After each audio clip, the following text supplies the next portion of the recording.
Racikan Berita 1. Alhamdulillah atas takdir Allah, hari ini kita masih diberi nafas oleh Allah.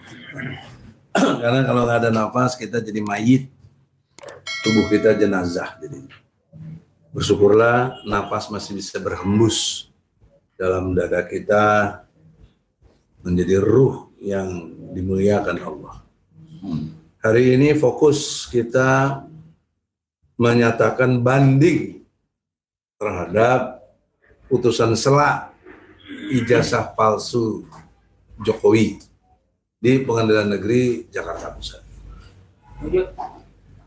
Pernyataan saya menyatakan itu palsu didasari oleh putusan inkrah yang terjadi di Pengadilan Negeri Surakarta, Solo, Jawa Tengah. Juga putusan Marang, juga kasasi di Mahkamah Agung yang sudah merupakan inkrah. Mengapa demikian? Karena pada waktu yang pertama, harus diingat ya, waktu yang pertama saya mewakili Bambang Tri dan Gus Dur menggugat ke Pengadilan Negeri Jakarta Pusat. Yang pertama nih 2021 akhir ya. Itu untuk supaya diperiksa ijazah Jokowi ini, keabsahannya, kebenarannya, dan lain sebagainya. Namun, sidang baru berjalan sekali, sidang berikutnya, Bambang Tri dan Gus Dur ditangkap. Nah, pada saat situasi itu, saya punya strategi,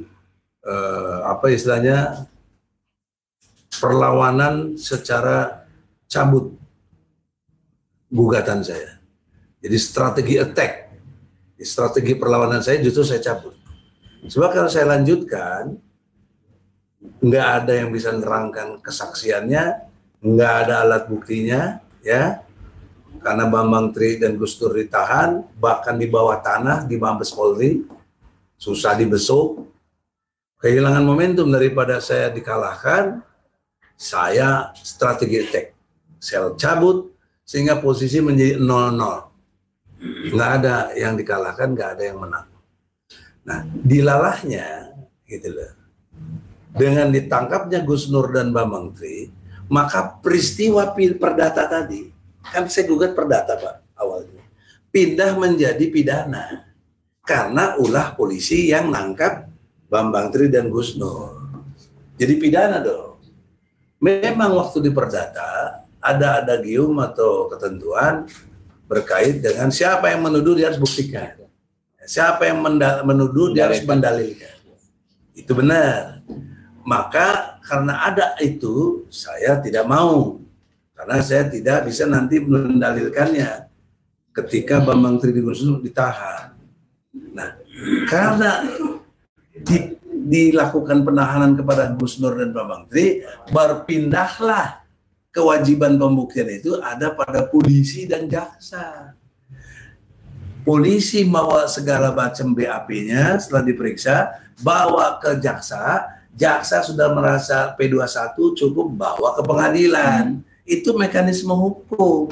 Jadi kalau saudara Otto, ya, yang perlu dipertanyakan ilmu hukumnya ini, dia menyatakan saya tidak punya legal standing, dia menyatakan saya suruh cari sendiri ijazah aslinya Jokowi, itu ilmu hukumnya belajar di mana sih? Ya, saya tidak menghina, tapi kan boleh nanya gitu. Bagaimana memahaminya begitu sebagai lawyer? Apalagi katanya lawyer papan atas lagi. Ya. Oleh karena itu di dalam perspektif hukum, beban pembuktian ada pada jaksa. Karena jaksa tampil di pengadilan dengan menuduh bahkan menuntut klien kita 10 tahun. Nah, apa yang harus dibuktikan oleh jaksa? Ijazah aslinya. Karena yang dari kita menyatakan Jokowi ijazahnya palsu. Itu pernyataan dari Bambang Tri, itu yang kita buktikan di pengadilan.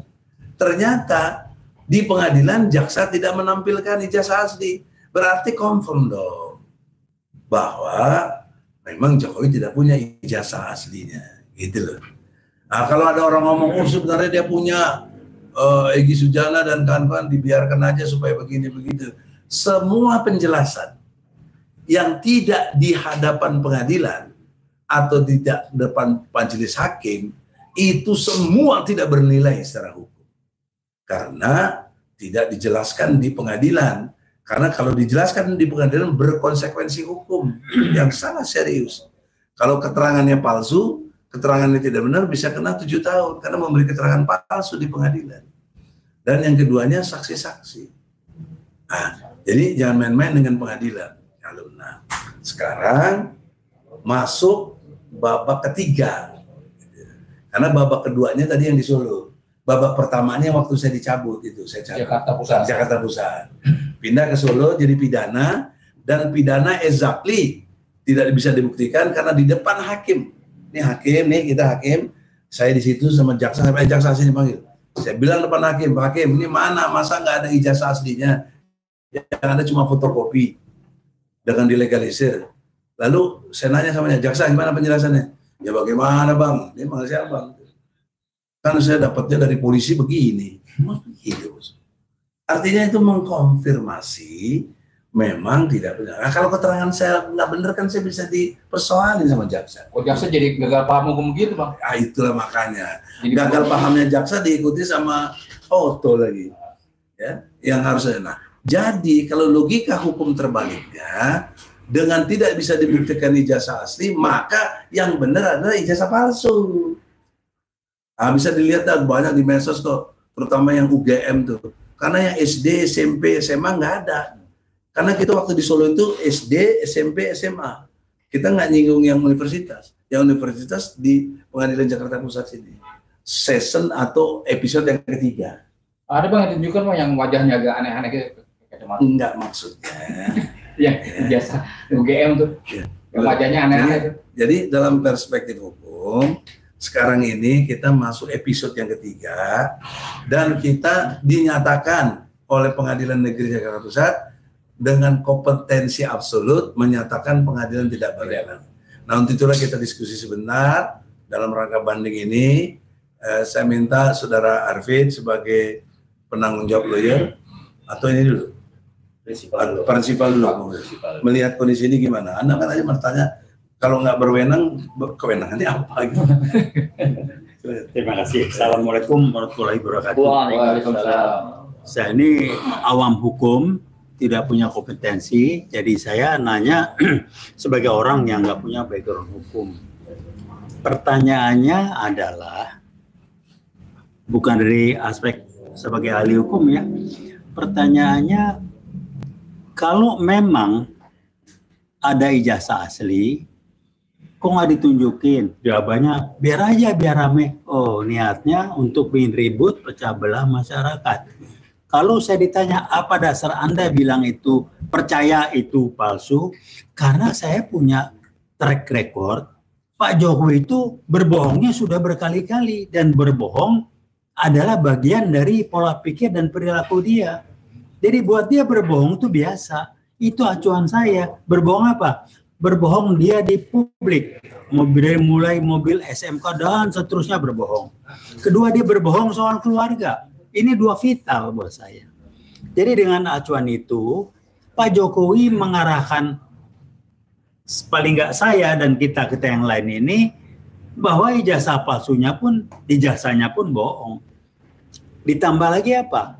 Rektor UGM waktu di media itu kita minta ketemu, nggak ada tanggapan, mengatakan kami meyakini sebagai lembaga akademis nggak ada kami yakini. Kami punya catatan Pak Jokowi pernah kuliah ini, bukan kami meyakini.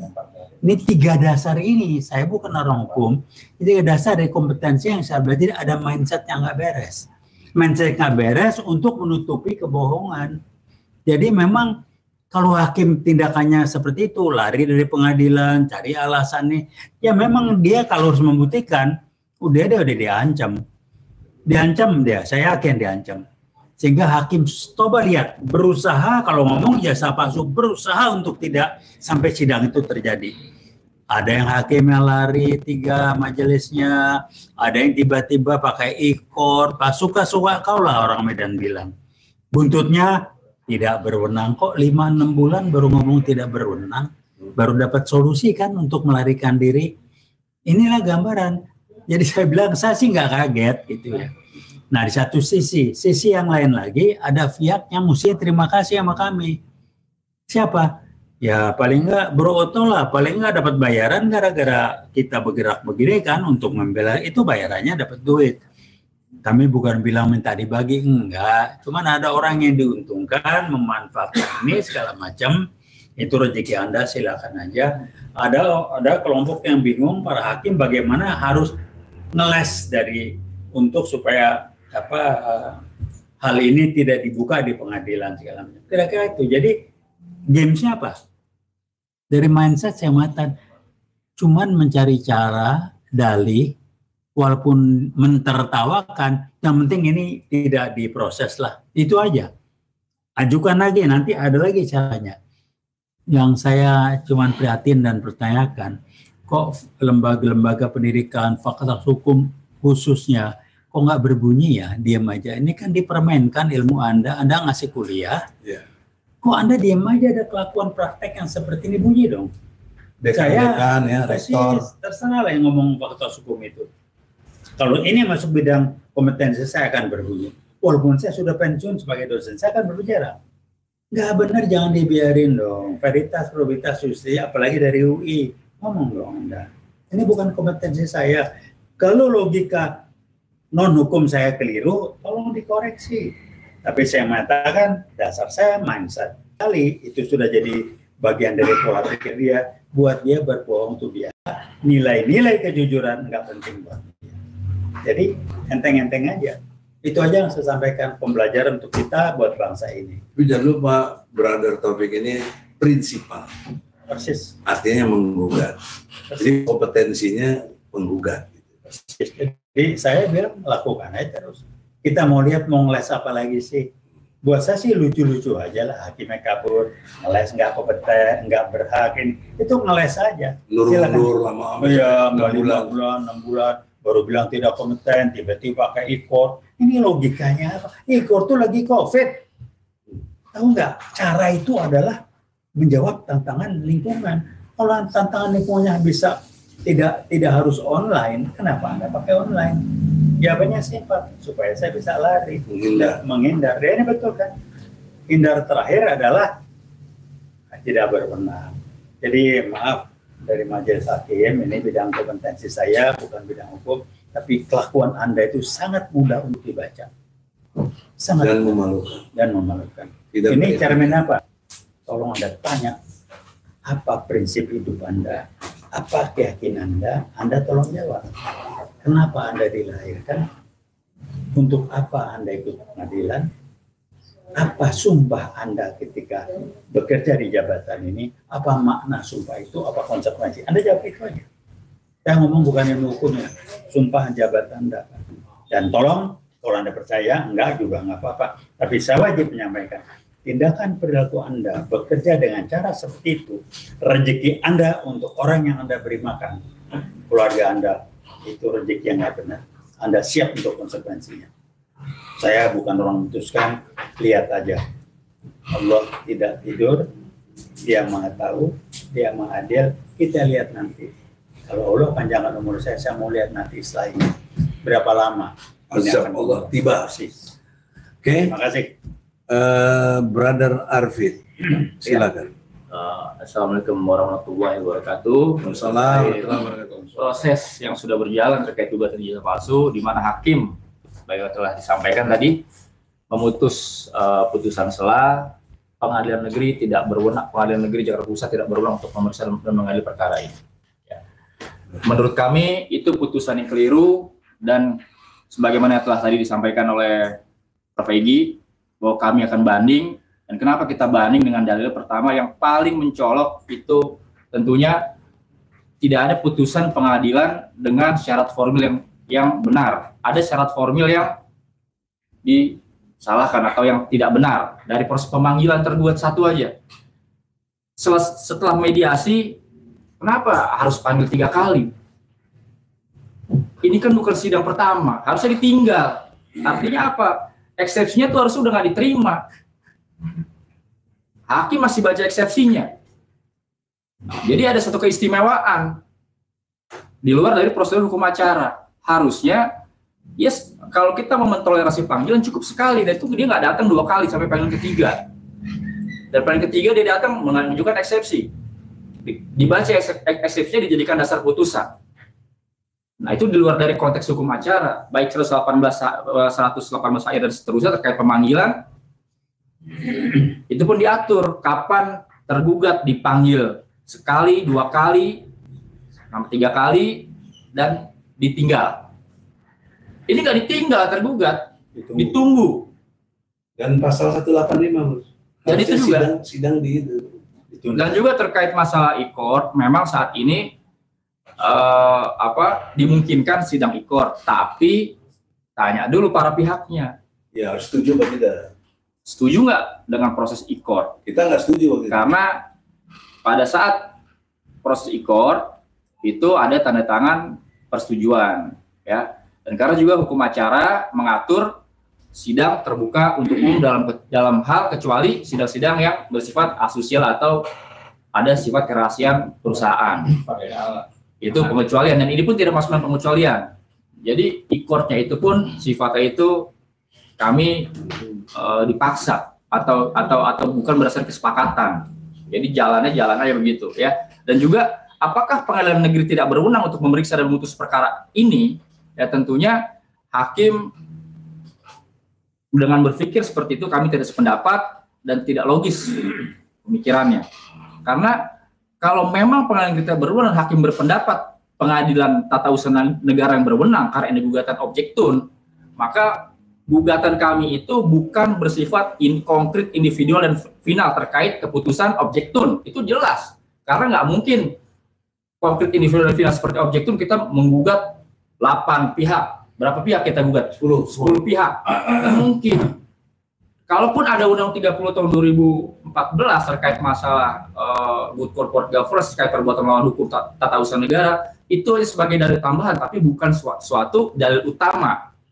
Jadi, ya kami akan mencantumkan dalil terkait masalah banding ini pun juga hakim tidak cermat membaca dalil eksepsi tergugat dan juga tidak mengikuti kaidah ketentuan hukum acara yang berlaku.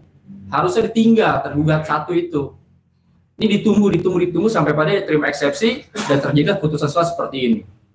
Itulah yang kiranya beberapa hal dari aspek formilnya dan dari materi daripada satu putusannya. Logikanya harusnya PN berwenang. Ya harusnya berwenang.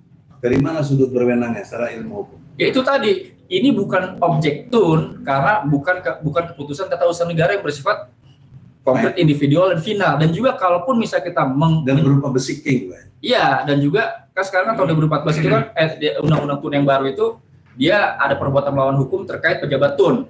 Itu pun kita cantumkan hanya sebagai pendukung, tapi bukan sebagai dalil utama. Yang dalil utama kita ada perbuatan melawan hukum, di mana ini kita tidak mendapat akses informasi terkait bener nggak sih ijazahnya. Bener nggak sih ada ijazah aslinya? Karena apa? Dari informasi itu, klien kita dipidana. Dan tentunya kalau ada perkara dipidana karena dia menyebarkan kebencian terkait ada informasi ijazah palsu, ya mana bener nggak infonya? Karena kalau memang itu benar, itu hak daripada masyarakat untuk mendapat informasi yang benar. Jadi kalau disimpulkan ya, misalnya Bambang Tri sama Gus Nur menunjukkan ini ijazah Jokowi palsu, ini. Dia nggak suka, dia nggak benar katanya. Dia harus tunjukin dong ini yang asli. Iya. Kan begitu logika hukum sederhana. Nah sampai detik ini Oto katanya bisa punya bawa ijazah aslinya, tapi nggak pernah dibawa. Nah itulah. Nah, itu artinya Oto memberi keterangan palsu dong. Ya kalau itu kan ranah pidana lagi. Begini, kita bicara fokus pada putusan setelah ini dan gugatan yang sedang berjalan yang saat ini kita mau banding. Itu tadi materi gugatan kita, bukan objektun itu. Iya, betul. Itu perbuatan melawan hukum, satu perbuatan yang diatur dalam pasal 1365. Perdata. Kita perbuatan hukum perdata. Kalau memang kita mencatat Undang-Undang 30 tahun 2014 terkait keputusan TUN itu sebagai pendukung. Bukan sifatnya itu objektun gitu loh. 1365 itu berbunyi tiap-tiap perbuatan yang melawan hukum dan menimbulkan kerugian bagi orang lain maka diwajibkan mengganti kerugian tersebut. Kan begitu tidak? Nah, itu namanya perdata itu. Betul. Dan ini klien kita dipidana karena memberikan informasi yang tidak benar, ujaran kebencian, di mana benar atau tidaknya itu pun tidak diuji secara proporsional dan secara kebenaran materi pidana gitu loh. Pokoknya diputus saja. Buktinya udah seadanya. Terus apalagi kita lihat misalnya, kita dianggap tidak punya legal standing menurut Otto. Ya, Tidak legal standing itu kan kita dapat kuasa dari beliau. Dia kan hak hukum, subjek hukum. Bambang Tri, subjek hukum, dan yang 3 lainnya. Ah, itulah kita punya legal standing. Sama halnya dengan si Otto. Ya, Otto, kalau punya legal standing kok apa? Ya. Legal standing kok kan dapat kuasa dari Jokowi. Kalau kau nggak dapat surat Jokowi, lo tuh siapa? Ya, Nothing. Nah, karena kau dapat kuasa dari Jokowi, kau punya legal standing. Kita dapat kuasa dari sini, punya. Kok kita dibilang tidak punya legal standing? Bagaimana pendapat Anda? Ya, tentunya putusannya belum sampai pada ke situ. Itu dalil Enggak, tapi eksepsi. dia Legal standing kita di jelas media pers. kita punya legal standing, dasar pasti sebenarnya kita yakin dirugikan dan ada kausalitas dari perbuatan lawan hukumnya, itu aja tuh jelas. Ada nggak kausalitas dari antara kerugian dan perbuatan? Ya ada, karena kita bilang ijazah palsu itu, kita dibilang memberikan informasi tidak benar, ujaran kebencian, ya kan? Dimana informasi yang benar aja tuh belum diuji.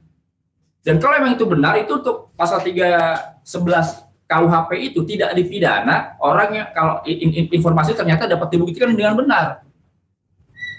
Yang dibilang informasi bohong atau fitnah, kalau bisa dibuktikan ternyata ucapannya itu benar untuk kepentingan umum, itu nggak boleh dipidana. Ini malah dipidana. Dan Itu juga diatur di pasal 311. tidak ada pembanding, 311, baik KUHP. tidak ada pembanding baik dokumen maupun informasi. Dokumen yang benar tuh apa? Informasi yang benar tuh apa? Hasil lab crime mana? Nah, disinilah kita mengajukan gugatan perbuatan melawan hukum. Dikaitkan dengan legal standing, apakah ada kausalitas antara kerugian dengan perbuatan melawan hukum itu? Ya, tentunya kami berpendapat ada. Walaupun putusan selanya menyatakannya kan pengadilan negeri tidak berwenang, belum sampai pada pertimbangan ke situ. Belum masuk pokok perkara. Belum sampai pada pokok perkara. Tapi terkait masalah legal standing, tentunya mengujinya apakah ada nggak kerugian klien kami, prinsipal kami dengan perbuatan melawan hukumnya? Tentunya ada.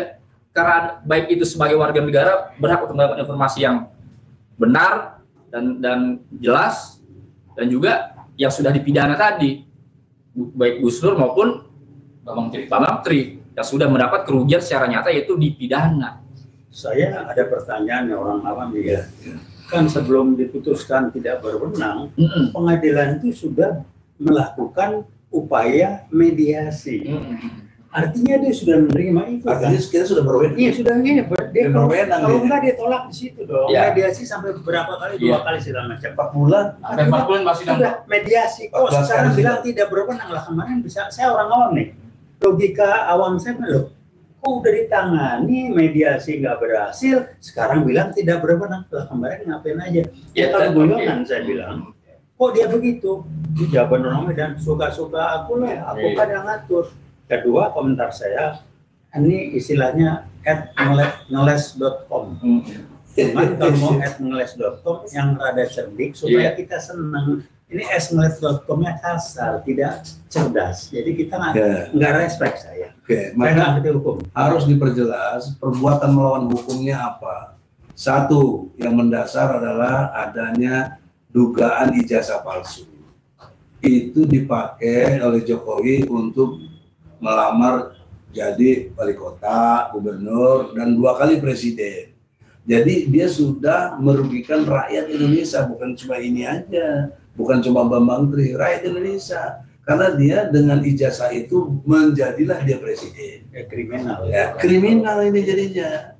Nah ini perbuatan harusnya yang bertindak itu di samping pihak kepolisian, karena ini adalah pidana, juga yang paling utama secara politik itu namanya adalah apa yang dimaksud oleh DPR, MPR. Ya. Jadi MPR DPR harusnya mengimpeachment karena ini menangkut pasal 7A UUD 45 perbuatan tercela. Perbuatan tercela itu jelas fakta utamanya adalah ijazah palsu. Foto bukan dirinya, diakui dirinya. Itu kan tercela sekali. Dirinya aja ditipu. Silakan. Pasal 7A itu tadi bisa berefek pada pemakzulan presiden. Iya, ya. Apa pendapat Anda? 45 tuh ngatur begitu, Bang. Berat juga itu efeknya, Bang. Terus apa lagi pendapatan tuh? Iya, jadi seperti apa yang disampaikan rekan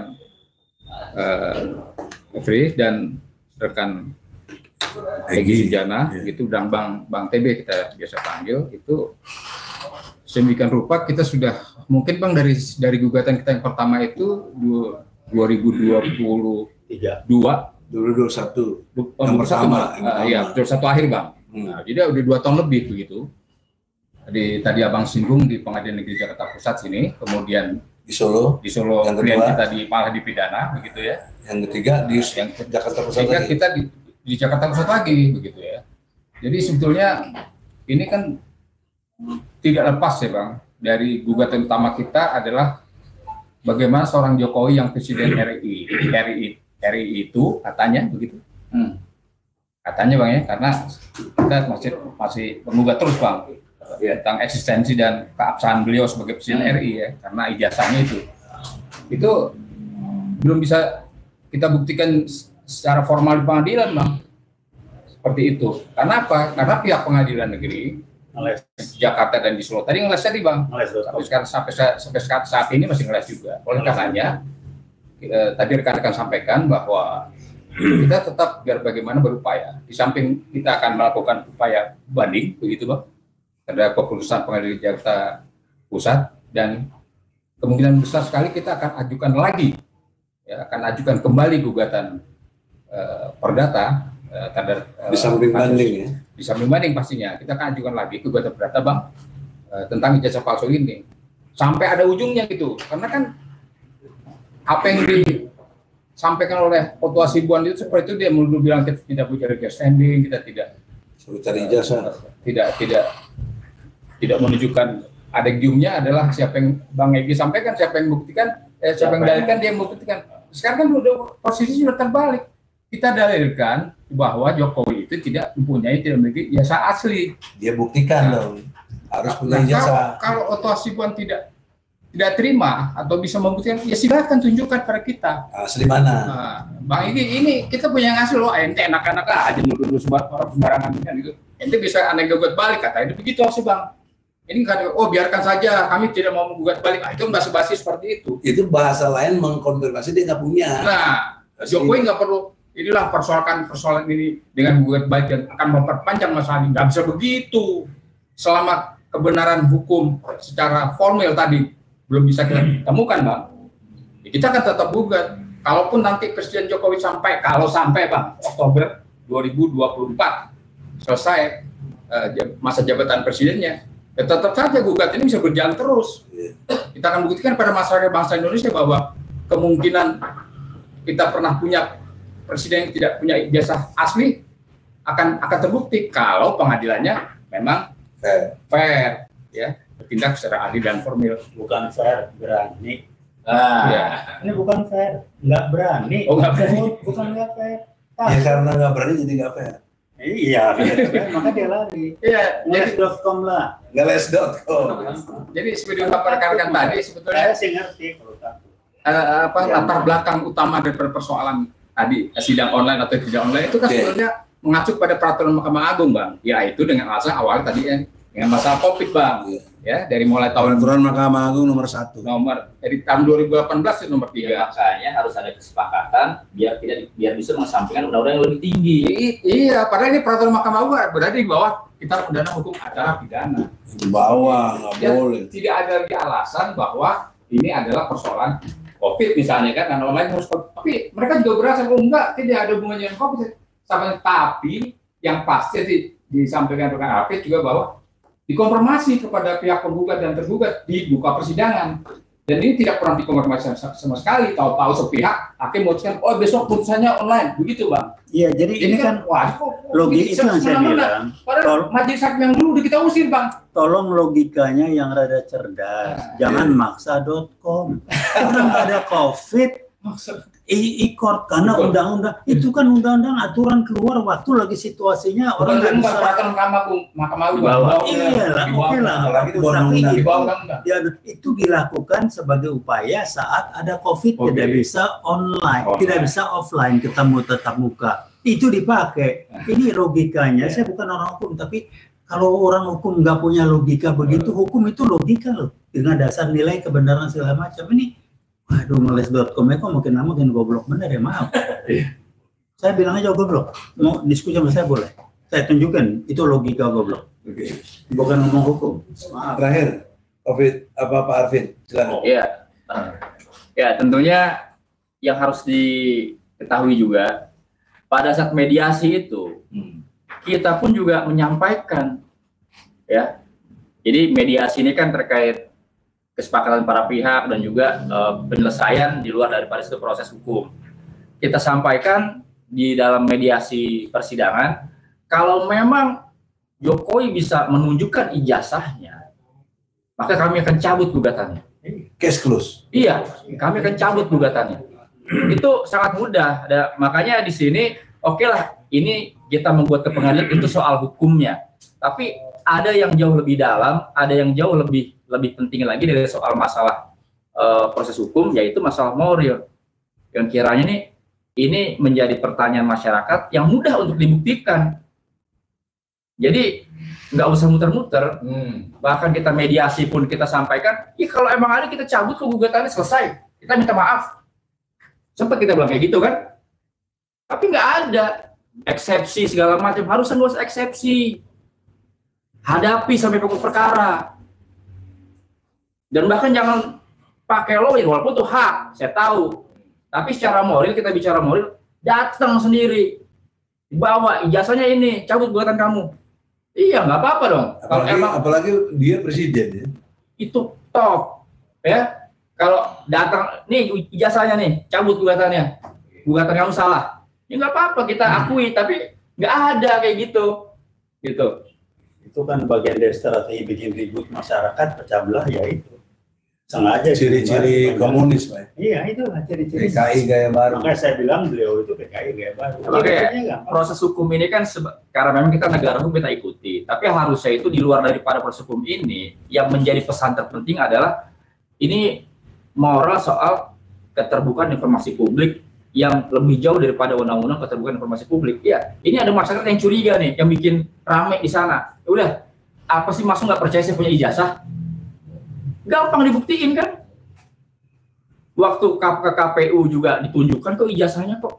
Waktu ngelamar, waktu mencalonkan jadi gubernur juga ditunjukkan kok ijazahnya kok. Kenapa di pengadilan pun nggak mau nunjukin? Mudah.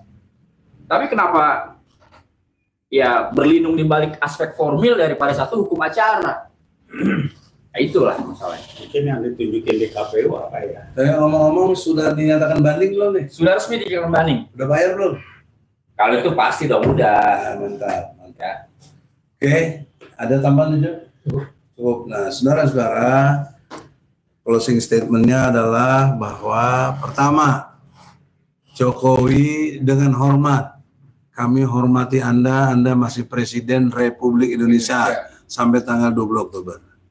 Dengan segala kemuliaan Anda menjabat presiden, sudi kiranya Anda datang ke pengadilan, bawa ijazah aslinya, jelaskan di pengadilan, bukan di televisi, bukan di medsos, bukan pakai pengacara. Kalau Anda gentle sebagai presiden yang berjujur, berkeadilan, dan mempunyai nilai kebenaran.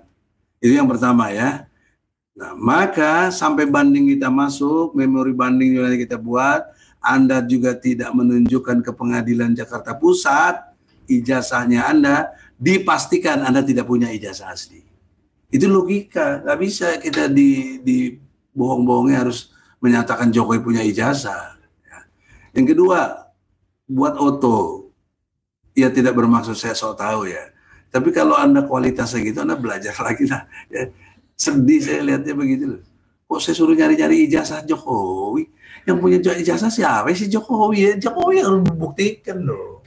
Dan saya udah buktikan Jokowi ijazahnya palsu lewat pengadilan di Surakarta. Sebaiknya dia hadirkan Oto. Hadirkan dong Oto. Itu jangan cuma ngomongnya di pengadilan, katanya Jokowi ada, buktikan, bawa ke pengadilan, kapan kita tunggu. Di situ kata Arifin, kita case close, kita cabut gugatan, Anda menang. Tapi kalau enggak, Anda jujur dong, Anda kalah gitu loh. Anda nggak jujur sih, ya. Anda dibayar berapa sih begitu menutupi kebenaran gitu. Berat nanti ya rezeki yang kau makan tuh, ya Allah. Tapi bayarannya juga berat. Ya, makanya bayarannya tinggi juga, malunya juga berat. Ya, melakukan ketidakbenaran, ketidakjujuran. Jadi prediksi orang kepada ke depan Anda itu bukan lawyer yang tidak berkualitas sebenarnya, ya. Nah, itu urusan lain lah ya. Tapi yang penting dua hal itu. Jokowi tampil ke pengadilan, jelaskan ijazahnya, dia asli, nggak usah pakai pengacara, ini datang sendiri. Anda kan presiden, punya segalanya, ya. Atau telepon Mahkamah Agung, jelaskan di Mahkamah Agung juga bisa diperkenalkan, itu masih wilayah peradilan.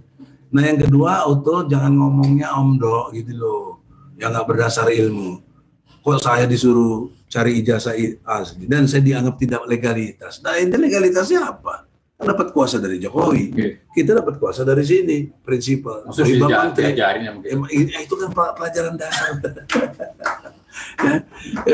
Mungkin belum masuk kuliah, itu masih praja. Nah, untuk itu di dalam kesempatan ini saya berharap kepada Komisi Yudisial.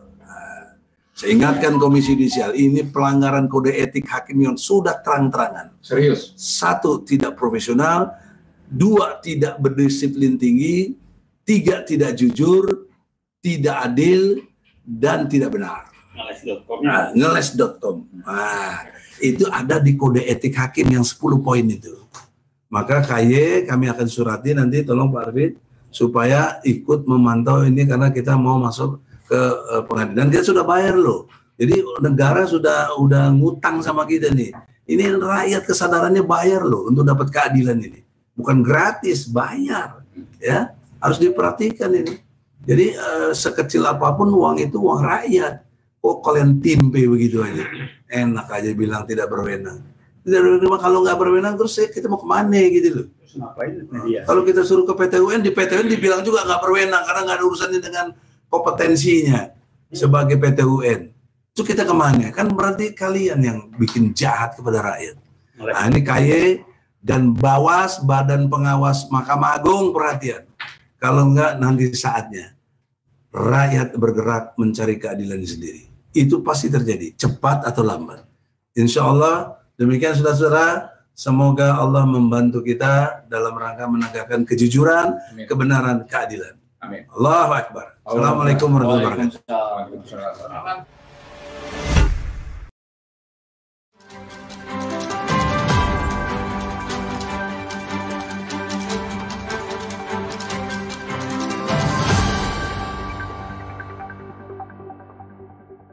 Racikan Berita 1.